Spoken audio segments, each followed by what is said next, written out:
In today's video, we're continuing our coverage on the DC Extended Universe. There is some potential information about the JJ Superman movie that absolutely nobody wants. Even more so if you hear the alleged rumors coming courtesy of Reddit. The source is, I don't know, questionable. Also, there's some more Flash leaks. Also, Batgirl might be going straight to theatrical release when it's not being delayed, but it's not going to make sense because the Flash has to come out, and Ezra Miller's getting himself in trouble on a massive scale. Got to be very careful how we talk like that. So, yo, what is good, YouTube? Warstu here. If you are new around here, make sure to subscribe to never miss any of the DC Marvel-based content we do on this channel. If you're good, subscribe to the channel. That would be much appreciated. Check us out on Instagram at Warstu. Check us out on Twitter, WarstuG. But comment on this video, what do you think? So, there is some information going around about the JJ Superman movie, which sounds like a train wreck to me personally. It really does. Now, as I said, the source is a bit skeptical. It's coming off Reddit, and you know, we really like to talk about Reddit plot leaks and potential things. So, whilst the project was originally intended to be a period piece, the final draft submitted by Coates recently is not a period piece, okay? It's not about Black Superman being the victim of racism. Rather, it uses Superman's alien heritage as a parallel to racism. They are, however, going through with the colorblind casting. Okay, nobody wants this. Just give us Henry Cavill, which apparently is still happening anyway, but I guess because they've invested $500 million into Bad Robot and there's literally been nothing to see for it, that JJ and Coates has to produce something. Superman is heavily nerfed, being taken back to his golden age roots. He can no longer fly. We're gonna have a Superman that can't even fly. Are you freaking kidding me? But he can instead leap tall buildings, so he's Spider-Man in a singular bound. He lacks heat vision, phos breath, X-ray vision. He's also described as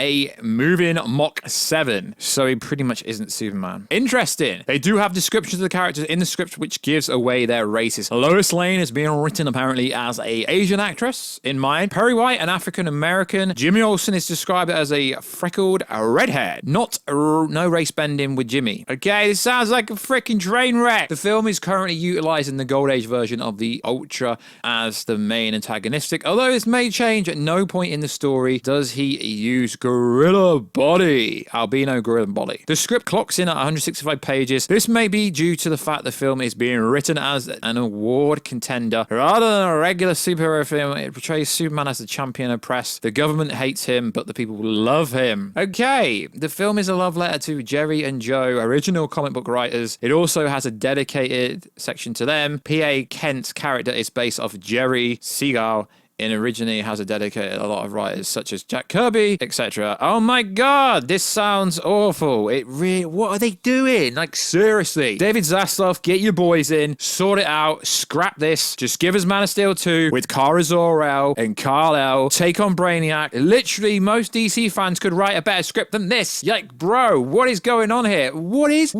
this, yo? What the freaking hell did I mean, that's got to be made up. I really can't take that as serious news, but we do cover literally everything. So, also in the news. Now, this is an interesting but really weird one. So, according to One Take News, a Twitter outlet, and it does go on to say it's affiliated to Big Screen Leaks somehow on Twitter, Warner Bros. Discovery is considering giving a Batgirl a theatrical release. As of now, the film is slated for a release on HBO Max later this year, and it's coming via pucknews.com. Now, the interesting thing about this is Bat Keaton is essentially mentoring Batgirl in this movie, but it has to be delayed till post the Flash because the general audience will be like, yo, we haven't seen Michael Keaton on the screen for 30 years. Where has he come from? So it has to be delayed. If this comes out before the Flash movie, there is literally no setup to the Bat Keaton role that no one wants. It literally would make no sense. So this has to be delayed till 2023. Also, in the news, we've got another Flash plot leak, and I love to go over these Flash plot leaks, so let's break it down. Barry goes back in time to save his mother, gets knocked out by the Speed Force. On the way back, Reverse Flash ends up being an alternate 2013 version of Barry with his parents alive. We know Reverse Flash isn't even in this movie. Zod shows up. Barry freaks out because they can't find Superman. He tries to assemble the Justice League but can't find Wonder Woman. Cyborg hasn't been in his accident, yeah, Aquaman was never born, but alternate Barry says there's a Batman in this universe who is Michael Keaton, all crazy with long hair. He isn't Batman anymore because Gotham is one of the safest cities on Earth. He explains the multiverse, and when Barry changed something in time vacuumed, so the implications impact on events in both directions. You can have universes with all kinds of combinations of things, but certain points always seem to happen. Bruce doesn't want to help Barry. Now this bit's starting to line up. Then it goes on to say Barry gets into the Batcave, uses the computer as a backdoor connection into NASA to locate where he thinks the Kryptonian pod was found. The alien is being held in Siberia. The barrier goes to find Clark, and Bruce is going.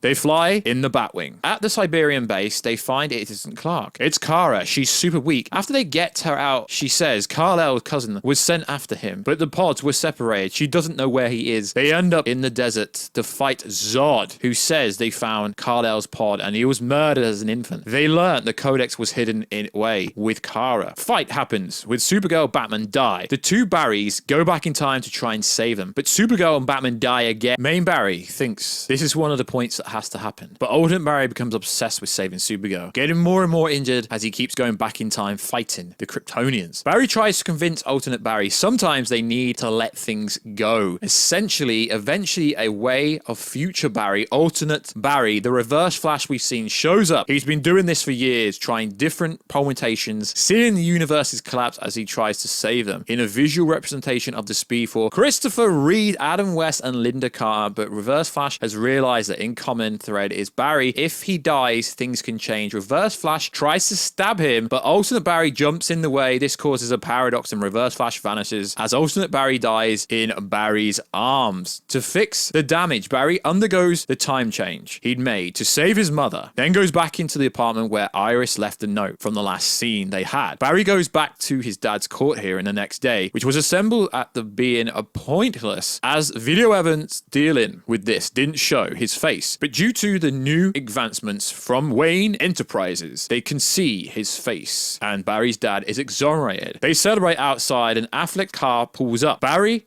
runs up, but Keaton gets out. Barry is confused and sees a bus with Wonder Woman's image on it. Supergirl flies down next to them. Keaton says, "Ready to get to work?" Barry smiles. The end. Affleck has two scenes. One as Batman during the action sequence, then one where Bruce advises Barry not to change the past because our main pain makes us who we are. So, second scene is Aquaman getting drunk, Barry telling him about the old universe, and Aquaman getting confused that Supergirl used to be a man. Second post-credit scene, Barry goes back to the apartment. On the screens, he sees the place start glitching. Affleck shows up and says, "Barry, I don't know if you'll be able to see this, but you need to come help us." Okay, this has a lot of similarities as every other plot leak did. I don't know if it's real. Like I say, I do have two independent plot leaks from the test screening, and they all have parts of the information that I have, but the context isn't the same. So, also in the news, I've got to be very careful how I talk about this. Ezra Miller's in the news again as there's a video blowing up on TikTok. Allegedly, Ezra Miller has been accused of doing some very disgusting things. If said information is true, I've got to be careful how I talk about this, but it's not looking good. Warner Brothers and Ezra Miller will have to respond to this because there's evidence that said person in question definitely was his ex-girlfriend for sure. But as I keep saying, someone needs to help Ezra Miller. He can't help himself. So I realistically can't see a way out for Ezra Miller in terms of being the Flash long term. If this is alleged case, alleged incident is real, obviously I think it's real, but allegedly we don't know if it actually is real. You can only assume, but there's a video on TikTok blowing that up, and it's not looking good for Ezra Miller of all these cases, and this isn't the only case that keeps coming out and coming out. Either way, Ezra Miller is pretty much, it looks that way. It does not look very good for Ezra Miller. So like always, guys, let us know. What do you think about this alleged Superman Golden Age plot where he literally has no powers and he's a Mach 7 instead of being Superman? I really hope Warner Bros. Discovery scraps that. What do you think about this new Flash plot leak? Which, I mean, it sounds a little bit better than yesterday's plot leak we went over Flash. And let us know, do you think Batgirl will get delayed? And I think a theatrical release will be better. I'm all for the theatrical release, but this has to come out after the Flash movie. And what is going on with Ezra Miller? Someone help. Warner Bros. Needs to step in. He needs a therapy. He needs help. He really does need help. So like always, guys, check us out on Instagram at Warstu to see the beautiful face behind the beautiful voice. Check us out on Twitter, WarstuG. And if you could, please like, subscribe, share the video out, comment on the video. It helps the algorithm and it helps us get into the algorithm. So like always, guys, I'll catch you in another video very soon, guys. Catch you later.